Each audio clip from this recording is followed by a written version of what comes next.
Não é que não víssemos o sol. Estávamos lutando por uma espécie de entendimento, de uma percepção ou algo assim, capaz de nos retirar daquele entusiasmo tão excentricamente fora de nossas rotas. Antes de chegarmos àquela cidade escura, é preciso que convenhamos, e com um pouco de cuidado seríamos prestigiados como os maiores garotos inseguros da nossa trajetória, um tanto quanto especulativa.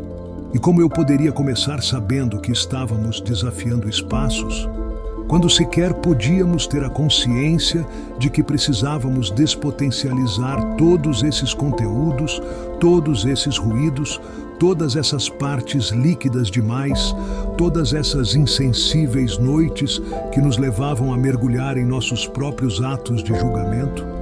Antes de introduzir aquela cidade, antes de narrar aquela terrível cidade em que nos encontramos, antes de eu exprimir a minha sensação de encontrá-lo no auge da sua capacidade investigativa, antes que tudo se tornasse incompreensível, antes mesmo de expressarmos nossa imensidão perdida dentro desse caos, antes que eles pensassem que ultrapassamos barreiras lógicas, antes que nos acusassem de sermos os malditos pesquisadores de um mundo indelével, antes que eu pudesse citar o nome dele com a promessa de que o que conversamos é algo muito importante para nós dois, para os nossos dois mundos que são um. Antes que eu chegue aos detalhes dessa jornada dilacerante e, por que não, tão arriscada sob nossos pontos de vista tão subjetivos e só alcançados só por nós dois. Aquele sentimento, como ele tem cortado uma série incalculável de atos de existir. Mas não nos interpretem mal, estamos escrevendo em conjunto porque aqui é necessário, porque é essa necessidade que nos movimenta para uma espécie impenetrável de ser emergencial, de deixar fluir questões que simplesmente não nos cabem. E é tão difícil tocar nesse ponto. É tão difícil partir desse ponto. Mas estávamos falando de necessidades, e no meio de nós há uma indubitável coerência que nos fala sem falar, que parece nos quebrar para nos testar. Não, não é um teste, não é uma fraqueza, não é um caminho de renúncias.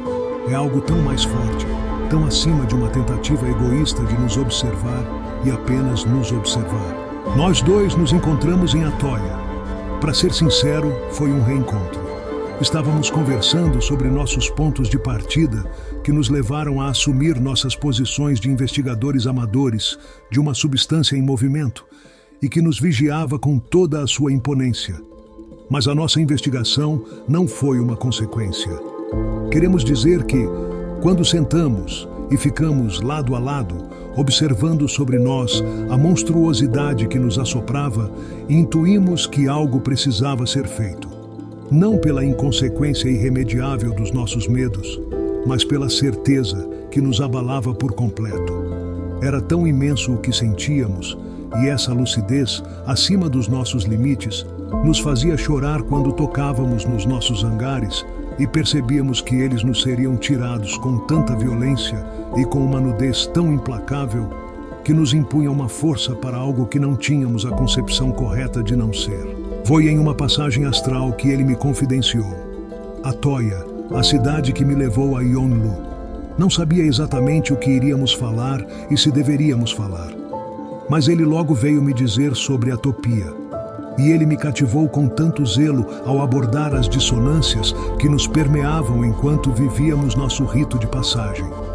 Ele me explicou que Atoia era o lugar onde poderíamos falar de nossas jornadas arquetípicas, que nos impulsionam para nossa fase de não lugar. Ele estava deslumbrante, e aquela convicção me fazia chorar pelo meu único ato de resistência, que me deixa fixado bem aqui.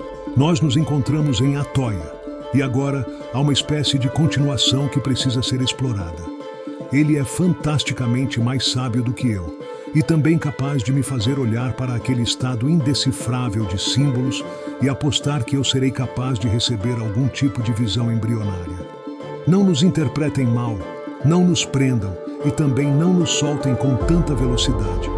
Essa é, talvez, a nossa única abordagem para que possamos realizar esse ato que nos queima e exige de nós uma espécie de postura revolucionária, que não conseguimos entender. Somos investigadores, mas nos falta uma consciência que possa interligar partes que nos pedem socorro. Muitos pensam que a Toia é um espaço para nos encontrarmos. Mas não, temo que nos faltem discursos condizentes com um modelo primordial muito aquém dos nossos limites emocionais. Ele deve concordar comigo que essa descida é também um ato que nos choca por colocar nossa própria dimensão à prova. Talvez fosse mais fácil dizer uma frase que soasse mais confortável.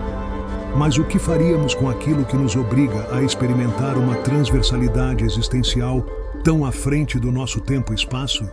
Talvez já não seja mais luta, nem mesmo resistência. Há implicações sérias sendo escondidas à minha sombra.